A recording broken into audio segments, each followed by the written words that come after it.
Jaya Jaya Gurudev, Gurudev, Gurudev, Jaya Jaya Gurudev.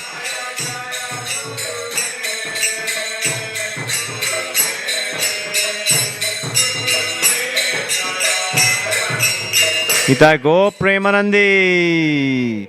Jai Om Vishnupad Paramahamsa Parivajagacharya Ashtotraka Shri Srimad His Divine Grace Srila Abhay Chanaravinda Bhakti Vedanta Swami Srila Prabhupada Ki Jai Om Vishnupad Paramahamsa Parivajagacharya Ashtotraka Shri Srimad His Divine Grace Srila Bhakti Siddhanta Saraswati Thakur Goswami Maharaj Srila Prabhupada Ki Ananta Kori Vaishnav Vrind Ki Namacharya Srila Haridas Thakur Ki प्रेम से कहो श्री कृष्ण चैतन्य प्रभु नित्यानंद श्री अद्वैत गदाधर शिवासादि गौर भक्त वृंद की श्री राधा कृष्ण गोप गोपीनाथ श्याम कुंड राधा कुंड गिरि गोवर्धन की वृंदावन धाम की मथुरा धाम की जगन्नाथपुरी धाम की मायापुर धाम की गंगा माई की यमुना माई की भक्ति देवी की Srila Prabhupada Transcendental Book Distribution की Srila Prabhupada Transcendental Prasadam Distribution की Nitai Gaur Premanande.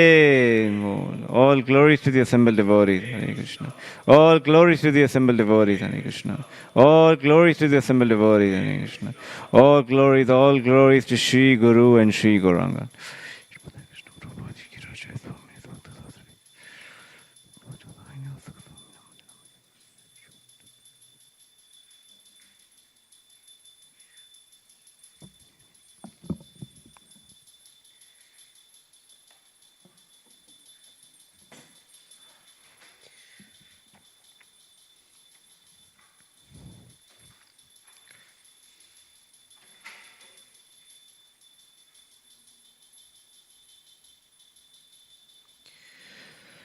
Hare Krishna. Welcome everyone. This morning's Bhagavatam class, we are reading from Canto 3, Chapter 26, titled Fundamental Principles of Material Nature, verse number 3. Om Namo Bhagavate Vasudevaya. Om Namo Bhagavate Vasudevaya.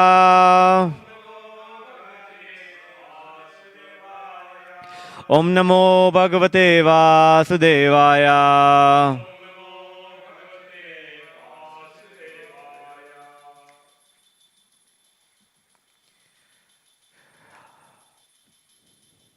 Canto 3, Chapter 26, text number 3.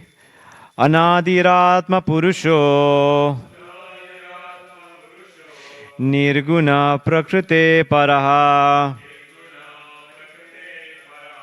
Pratyagdhama Swayam Jyotir Vishwam Yena Samanvitam.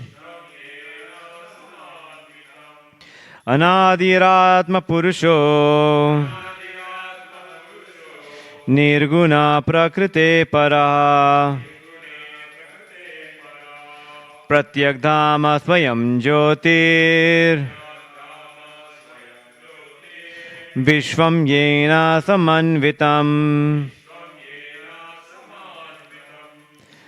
Atma Anadiratma Purusho Nirguna Prakrite Para Pratyagdhama Swayam Jyoti Vishwam Yena Samanvitam.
Word for word translation. Anadi, without a beginning.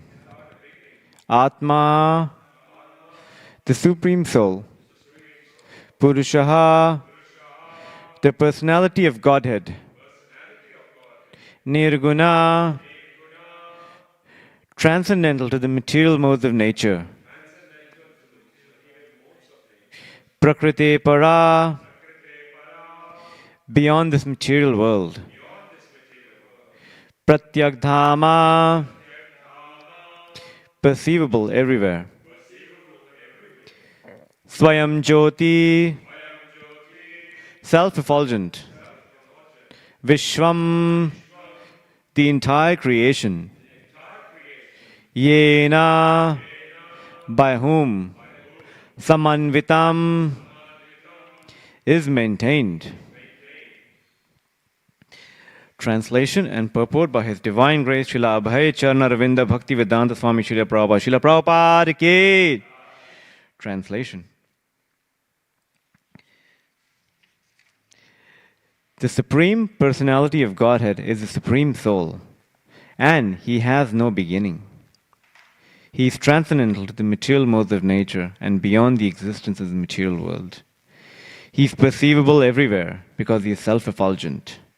And by His self-effulgent luster, the entire creation is maintained. Purport. The Supreme Personality of Godhead is described as being without beginning. He is Purusha, the Supreme Spirit. Purusha means person. When we think of a person in our present experience, that person has a beginning. This means that he has taken birth and that there is a history from the beginning of his life. But the Lord is particularly mentioned here as Anadi, beginningless. If we examine all persons, we will find that everyone has a beginning. But when we approach a person who has no beginning, he is the Supreme Person. That is the definition given in the Brahma Samhita. Ishvara Parama Krishnaha. The Supreme Personality of Godhead is Krishna, the Supreme Controller. He is without beginning, and He is the beginning of everyone. This definition is found in all Vedic literatures. The Lord is described as the soul or spirit. What is the definition of spirit? Spirit is perceivable everywhere. Brahman means great. His greatness is perceived everywhere. And what is that greatness? Consciousness. We have personal experience of consciousness, for it is spread all over the body. In every hair follicle of our body, we can feel consciousness. That is individual consciousness. Similarly, there is superconsciousness. The example can be given of a small light and the sunlight. The sunlight is perceived everywhere, even within the room or in the sky. But the small light is experienced within a specific limit. Similarly, our consciousness is perceived within the limit of a particular body, of our particular body. But the superconsciousness, or the existence of God, is perceived everywhere. He is present everywhere by His energy. It is stated in the Vishnu Purana that whatever we find, anywhere and everywhere, is the distribution of the energy of the Supreme Lord. In Bhagavad Gita also it is confirmed that the Lord is all-pervading and exists everywhere by His two kinds of energy. One spiritual and the other material. Both the spiritual and material energies are spread everywhere, and that is the proof of the existence of the Supreme Personality of Godhead. The existence of consciousness everywhere is not temporary.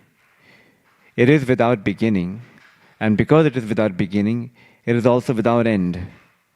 The theory that consciousness develops at a certain stage of material combination is not accepted herein, for the consciousness which exists everywhere is said to be without beginning. The materialistic or atheistic theory stating that there is no soul, that there is no God, and that consciousness is the result of a combination of matter is not acceptable. Matter is not beginningless, it has a beginning. And this material body has a beginning, the universal body also. And as our material body has begun on the basis of our soul, the entire gigantic universal body has begun on the basis of the Supreme Soul. The Vedanta Sutra says, Janmadhyasyaha. This entire material exhibition, its creation, its growth, its maintenance, and its dissolution is an emanation from the Supreme Person. In Bhagavad Gita also the Lord says, I am the beginning, the source of birth and everything, of everything. The Supreme Personality of Godhead is described here. He is not a temporary person, nor does he have a beginning. He is without a cause, and he is the cause of all causes. Para means transcendental, beyond the creative energy. The Lord is the creator of the creative energy.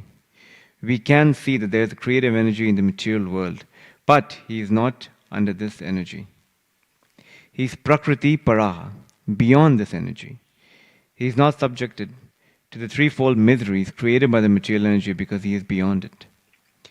The modes of material nature do not touch him. It is explained here, Swayam Jyoti, he is light himself. We have experience in the material world of one's light being reflection of another, just as moonlight is a reflection of the sunlight. Sunlight is also the reflection of the Brahma Jyoti. Similarly, Brahma Jyoti, the spiritual effulgence, is a reflection of the body of the Supreme Lord. This is confirmed in the Brahma Samhita, Yasya Prabha Prabhavataha. The Brahma Jyoti, or Brahman effulgence, is due to his bodily luster. Therefore, it is said here, Swayam Jyoti, he himself is light.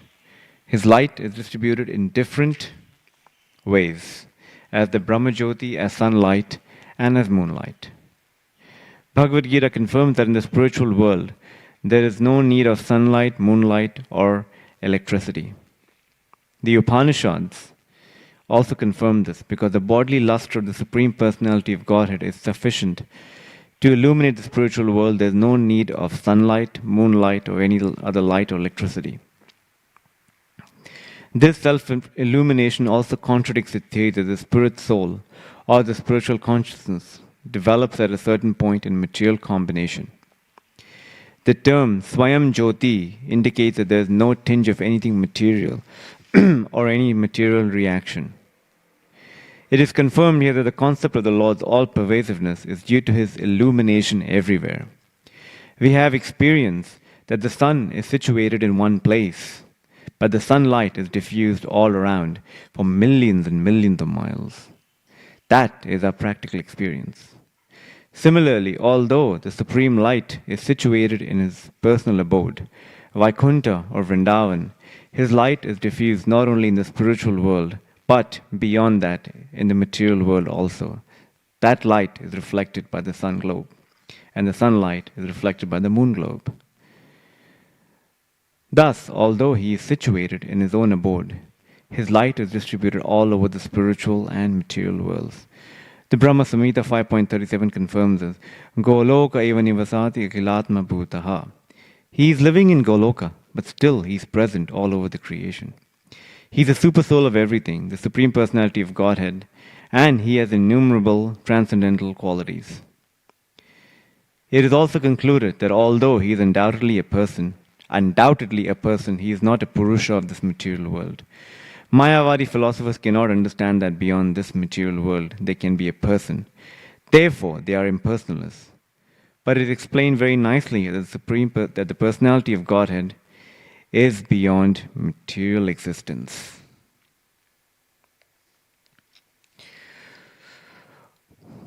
Om Ajnanatimirandhasya Gyananjana Shalakaya Chakshurun Militam Yena Tasmai Shri Guruve Namah Shri Chaitanya Manobishtam Stapitam Yena Bhutale Swayam Rupa Kadamayam Dadati Svapadantikam Vandeham Shri Guru Shri Yuta Padakamalam Shri Gurun Vaishnavam Cha Shri Rupam Sagrajatam Sahagana Raghunatan Vitam Tam Sajivam Sadvaitam Savadutam Parivunataitam Krishna Chaitanya Devam Shri Radha Krishna Padan Sahagana Lalita Shri Vishakan Vitamscha He Krishna Karuna Sindhu Dinabandhu Jagatpate Gopesha Gopika Kanta Radha Kanta Namostute Tapta Kanchana Gaurangi Radhe Vrindavaneshwari Rishabhanu Sute Devi Pranamami Hari Priye Vancha kalpatirubhascha kripa sindhubhaivacha patitanam pavanebhyo vaishnavebhyo namo namah. Jai Shri Krishna Chaitanya Prabhu Nityananda Shri Advaita Gadadhara Shri Vasadi Gaura Bhakta Vrinda.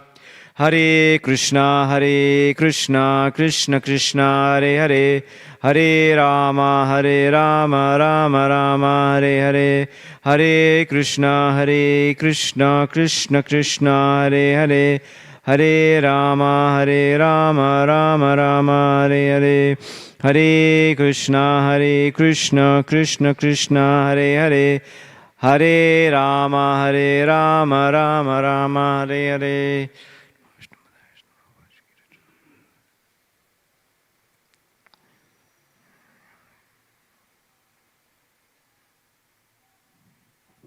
Hare Krishna. I'll read the translation again. Canto 3, verse chapter 26, text 3. The Supreme Personality of Godhead is the Supreme Soul, and He has no beginning.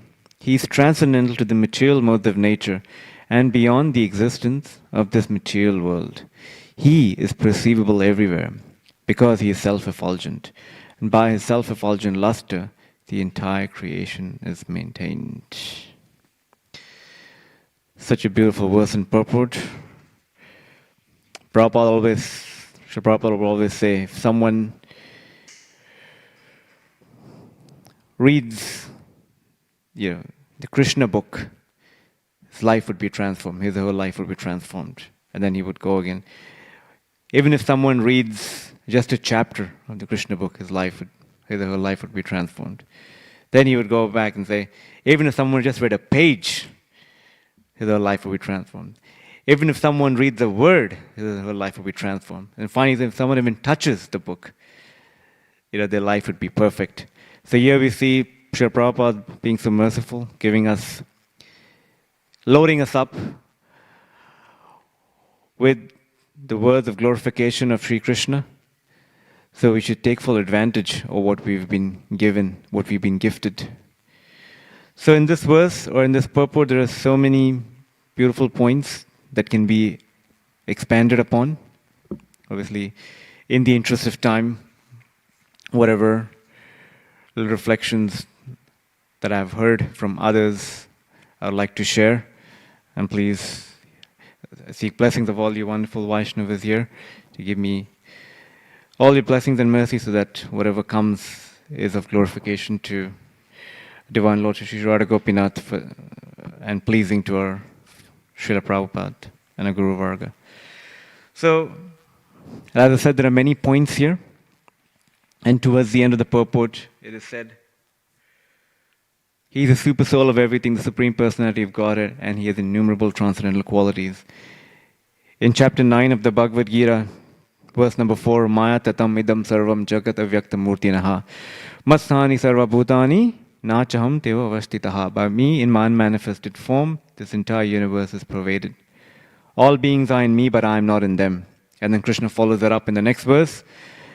Nacha matthani bhutani pashyame yogamaishwaram bhuta brinnacha bhutasto mamatma bhuta bhavanaha.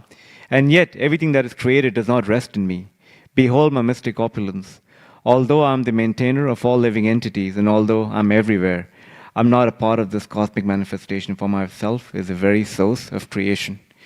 So if you read these two verses, and if you read them in isolation, we may see that there's some contradiction here. Krishna is saying, by me in my unmanifested form, this entire universe is pervaded. All beings are in me, but I'm not in them. And then Krishna says, wait a minute, everything that's created does not rest in me. So, we may think, whoa, what's happening here? What is Krishna saying? Is he contradicting himself? But if you put these two together and understand the context, the first part of the verse, which is 9.4, describes him as a super soul, is pervading everything and everywhere. He is the witness of everything that's happening, everything that happened in the past, everything that's happening now, and everything that's going to happen in the future. So, and in the following verse, where he says, everything that's created does not rest in me, that is pointing to his form as Swayam Rupa, as Krishna, who's herding the cows in Goloka, who's having playful pastimes with his associates. So he's not, carrying the burden of the affairs of this material world. So just this past week, I had the good fortune of listening to a class by His Holiness Swayam Bhagavan Keshav Maharaj in Vrindavan, where he was speaking on the Adi Leela of Chaitanya Charitamrita, chapter 2, I believe verse number 18. And the verse in the purport described Krishna, Lord Chaitanya, is actually, the chapter's titled, Lord Chaitanya, the Supreme Personality of Godhead. And it described Lord Chaitanya as in the fourth dimension. So, what is it, the fourth dimension? So Maharaj was describing that in the purpose of Prabhupada writes, there are three dimensions, length, breadth, and width, how we measure this world. So Krishna is, the Sanskrit word that's defined for the fourth dimension is Turiya, that which is beyond. So Krishna being Turiya in the fourth dimension, he's beyond length, breadth, and width of this world. Not only is Krishna beyond the length, breadth, and width of this world, he's also beyond the three modes of material nature, beyond the modes that we... and if you see in the Bhagavad Gita, Mamai Vamsa Jiva Loke Jiva Bhuta Sanatanaha Matsani Indriyani Prakriti Sthani Karshati. We are Karshati, we are implicated in this world, we are implicated in these modes. And because we've positioned ourselves, so that's the reason why we are just hardwired, as Devamrita Swami says, we are hardwired for the struggle, to face the struggles of this world. Krishna, unlike us, is beyond the modes of nature. Not only is beyond the modes of nature, he's beyond the three Purusha avatars, Garbhodakashaya Vishnu, Mahavishnu, Garbhodakashaya Vishnu, and Kshirodakashaya Vishnu. And Krishna is also beyond the three states of consciousness, which is, it's described in the 7th canto of the Bhagavatam, wakefulness, sleeping state, and deep sleep, Shushupti. He's actually in the Turiya state of consciousness. So like that we understand that Krishna is beyond everything that we can perceive in this world. But the most striking feature is that Krishna is a person. And that is what Srila Prabhupada came to this Western world to give us. In his pranam mantra, we recite Krishna Prabhupada Nirvishesha Shunyavadi Praschacha Jeshatarine. So he's come here to defeat or to counter this impersonalist idea that's floating in this Western world. A lot of times, even Maharaj was saying, and even I was reflecting on this, devotees would just say, oh, Krishna has arranged this for me. Oh, Krishna is putting this in my life because he wants me to learn something. Oh, Krishna is so kind. Krishna is so merciful. Oh, maybe Krishna wants me to learn something. So, in many philosophies around this world, we see that the concept of God is limited to just someone out there who's not really too involved in the affairs of this world. Or even if God is involved in the affairs of this world, then it's only because when we do something wrong and that's there to punish us. But as we understand in a Gaudiya Vaishnava theology, Krishna is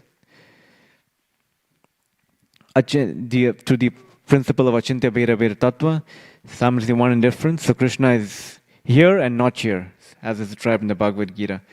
And yet everything that is created does not rest in me.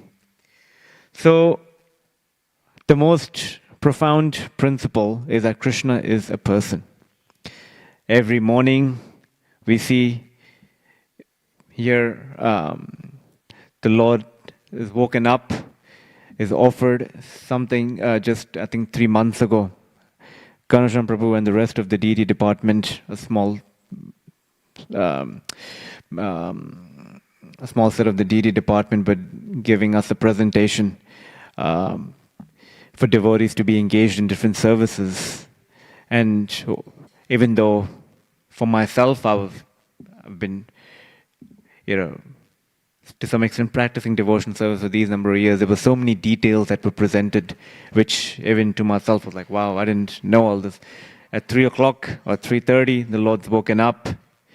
And then at 4:30, there's the Lord giving darshan.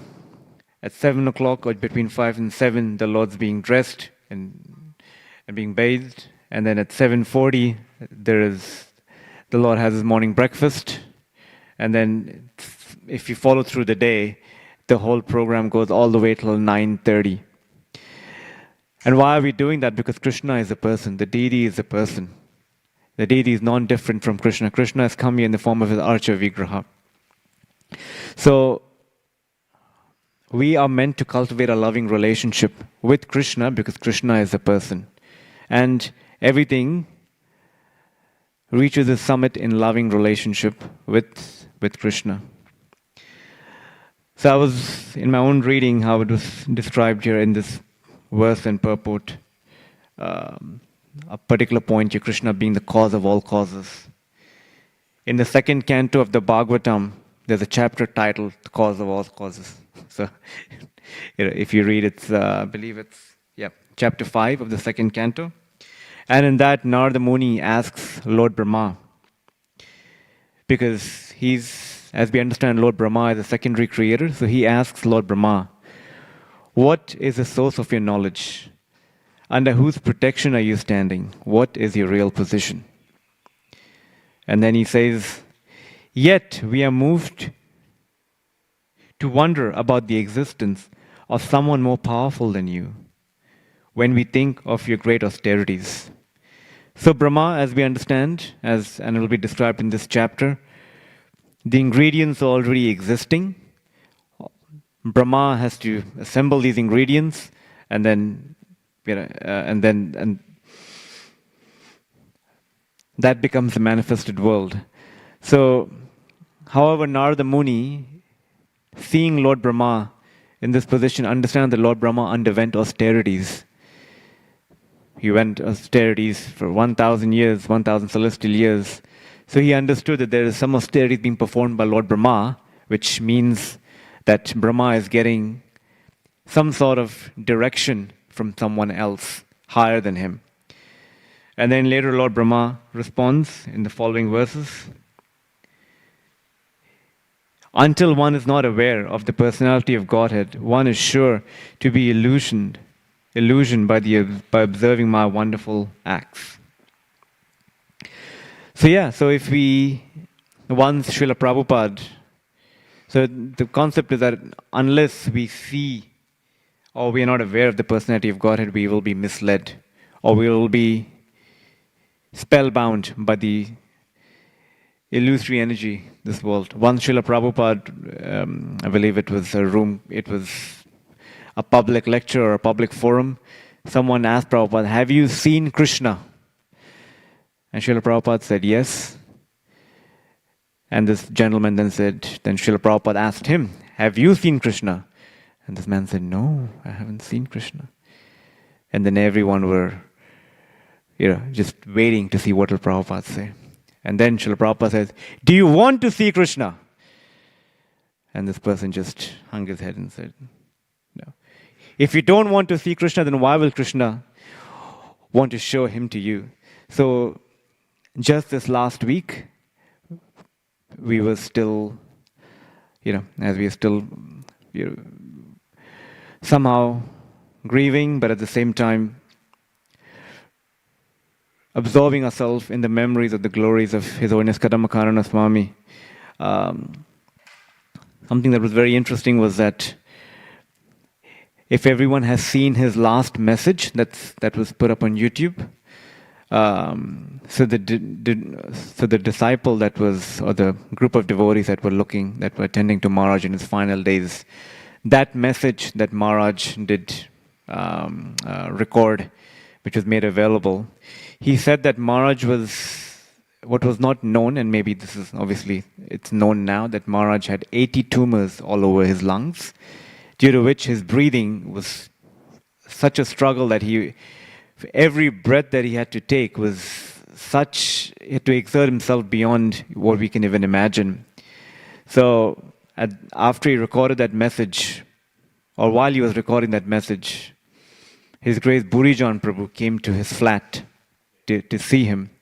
And Burijan Prabhu obviously waited for Maharaj to finish his message. And then right after he finished the message, Maharaj just collapsed.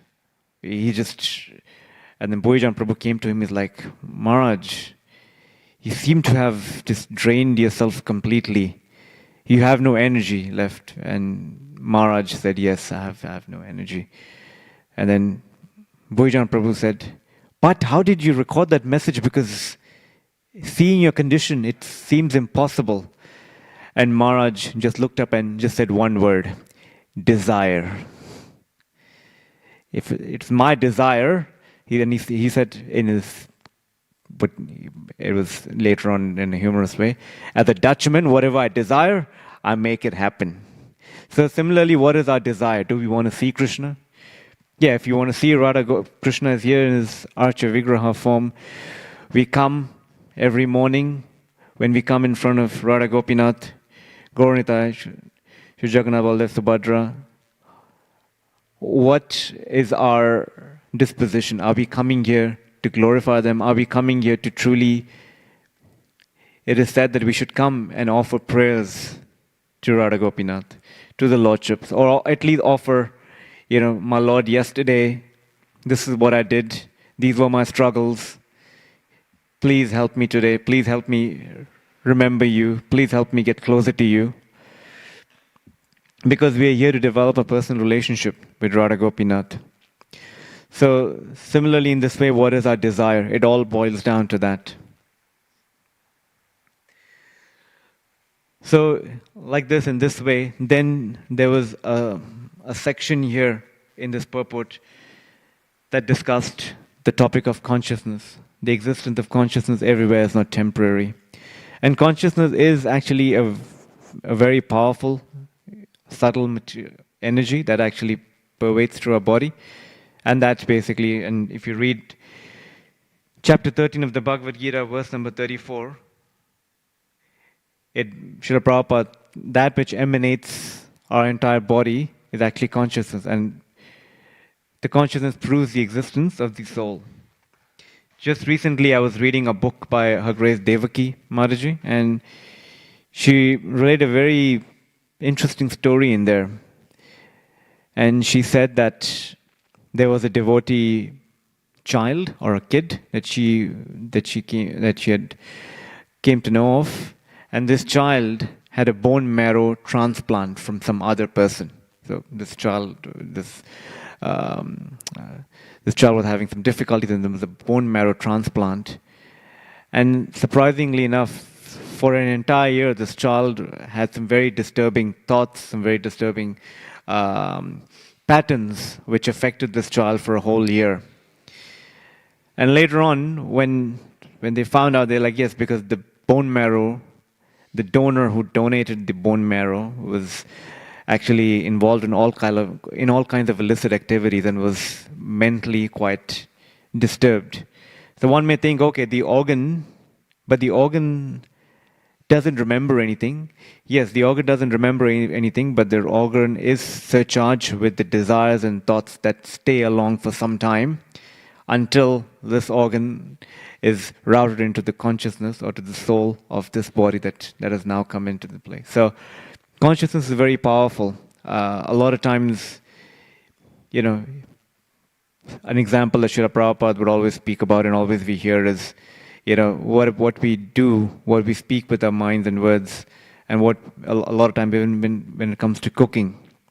When we cook prasadam, I know so many devotees who've been advised by their spiritual masters to, if they're serving the spiritual masters, and the spiritual master really enforces principle, anytime you cook, please finish all your rounds before you even start cooking, because that consciousness is what will, it'll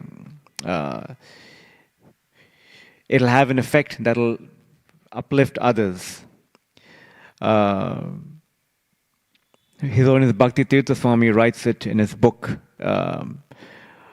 his summary study of the Shikshashtaka, and he describes this as a very powerful force. This consciousness is a transfer of energies from, if you're in an environment, if we're interacting with people, we actually, there is a possibility of us receiving something from them which will alter our consciousness. And animals and plants, they also have consciousness. Interestingly enough, just this morning I was reading Srila Prabhupada's a lecture that he gave on the third canto, chapter 25, verse number 12 in Bombay, in which he's actually saying, he was glorifying Sydney, Australia, and he said, in Sydney, there are some very nice parks with water. And he said parks are necessary for cleansing the mind. So, when we go out in nature, we are tuning into that consciousness, that natural sort of energy that will help us, as Srila Prabhupada writes, with cleansing our mind. So consciousness is what we have to guard our own Krishna consciousness. Interestingly enough, just in this last week, as many disciples were relaying pastimes of Kadamkarna Maharaj, and one disciple said that Maharaj was given many options, and he chose not to take any painkillers, he chose not to go through any therapy, just because he didn't want his mind to be clustered with any other thoughts. He just wanted his consciousness to be crystal clear, even though he was in pain, but he somehow or the other, through whatever ways that he could mitigate it without taking anything to do that'll affect him or his mind in any way. So it's a lesson for all of us to really guard ourselves, guard our Krishna consciousness, to really protect it, because it can come, because a lot of times the principle is to always honor prasadam, and that is something that we should never become laxed with, because even a slight deviation of it, sometimes there's time, place, and circumstance for us to, understand that, this has happened. If you're traveling and, for us to be awake, or for us to make it through, it's fine. But when we start relaxing that principle, because it's described in the Upadeshamrita, Vachoke Vegam, Manasakrodha Vegam. What we put through our tongue, eventually it goes through others, affects our other sense organs. So having prasadam, food offered to the deities or to a picture altar, whatever that we have in our homes, is considered to be, it's a very powerful way for us to remain Krishna conscious. Lastly, I'm seeing I'm running out of time. It is described your Krishna as a super soul, is witnessing everything, and we as we also understand in the Bhagavad Gita, chapter 15, verse number 15, Sarvasya chaham riti sanivishto mata jnanam apohanam cham, seated in everyone's heart, from me come knowledge, remembrance, and forgetfulness. So Krishna can empower us, or Krishna can, seated within our heart as a super soul, make our words suitable in a way that can inspire others. Just yesterday was Srivas Pandit's appearance day, and it was also the disappearance day of our beloved His Holiness Sridhar Swami, who was also known as the Jolly Swami, many. And just a pastime of his comes to my mind. So if many of us that don't know Sridhar Swami was initiated by Srila Prabhupada, and he went on to do a lot of wonderful services in our society. And he was diagnosed with hepatitis C, but then he was also diagnosed with liver cancer toward the end of his life. However, Interestingly enough, when he first joined the movement, or prior to him even becoming a devotee, he belonged to a gang in America. Uh, Maybe it's the Hells Angel, but I can't exactly remember which gang it was. So he came up. He saw devotees were distributing books or another paraphernalia. So he went up to the table where devotees had their books, and along with the books, there was a very beautiful painting of Radha Krishna, the one that we see on the Krishna book. So he saw a very beautiful painting of that, and he looks at that, and he's like, "What is that?" And the devotee just says, "This is Krishna." Who? Krishna. Who is Krishna? And the devotee told him, "He is the Supreme Personality of Godhead and is much greater than you." And Sridhar Swami, at that time I can't remember his name, he looked at and he said, "This photo is the picture of you saying God?" And the devotee said, "Yes." He said, "What if I take this photo and if I just tear it? What will you do?" And this devotee looked at him in his eye with a penetrating glance and said, "If you do that, I will kill you." And Sridhar Swami said, "This is my man." And it convinced him to become a devotee. So what inspired this devotee to say that? Krishna knows. But so we see wonderful acts of the super soul. In fact, in the 10th chapter of the Bhagavad Gita, Krishna says, "This is just a spark of my splendor." So this chapter here and the details and then the following verses that will follow, you'll see how this material world is created, how in successive stages. So this is there again for us. If you see the first verse of this chapter, Lord Kapila Dev tells Mother Devahuti,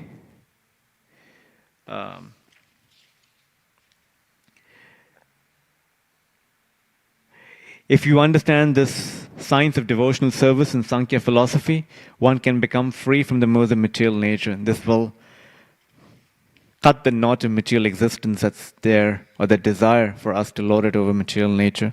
So, again, Krishna says, "This is just a spark of my splendor." So if we can understand this, that'll help us appreciate and come closer to Shri Shri Radha Gopinath in our service to them.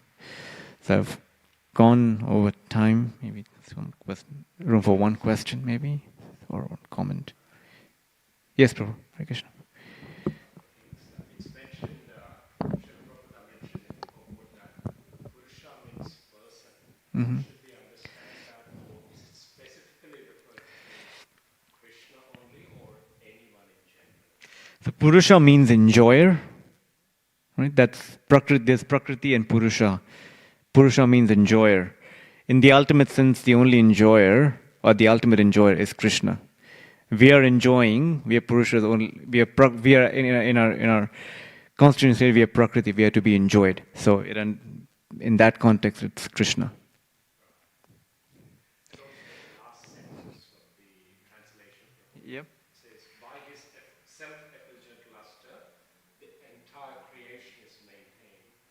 As I was actually reading through the purport, is it more towards the energy of the Lord that is actually maintaining? Should we understand it that way? Yeah. Parasya Shakti Vividaya Shruyate. Krishna exists. This material world is actually running, or it's functioning by the potency of his energy. So yes, everything's working through the energy, yet at the same time, Krishna is not aloof from his energy. It's working under his direction. So if you see in the second canto, there is, I believe it's in the second chapter itself, there is an example of Srila Prabhupada giving off a blacksmith. So we shouldn't picture God to be like a blacksmith carrying a hammer and nails and then creating this world. It's done through his energies. Yet, he's always existing as a person. This is the beauty. For us, in this conditioned state, it's very hard to wrap our heads around this, because we see person means limitations, person means imperfections, but Krishna is if you see in the 14th chapter, on the 13th chapter and the 8th chapter, actually the 8th chapter, and he's always a person. So there's this contradiction that we see, but at the same time, it's once I heard, His Grace Bhagavad Ashraya Prabhu, Prabhupada disciple in Sydney, he'd said when he had read Srila Prabhupada's books and he had associated with devotees and he was obviously practicing, but that one statement changed his life and his perspective forever was, in Krishna resides all contradictions. All contradictions come to pace, within Krishna, because so anything that we see, ultimately we have to transcend our intelligence. We have to connect to Turiya, the fourth dimension, to understand Krishna fully. We can't understand Krishna fully, but to whatever extent Krishna allows us to understand. Okay, if that's the case, then I'll stop here. Grantra Srimad Bhagavatam ki, Srila Prabhupada ki, Ita Go Premanandi, Gaur Bhakta Vrinda ki.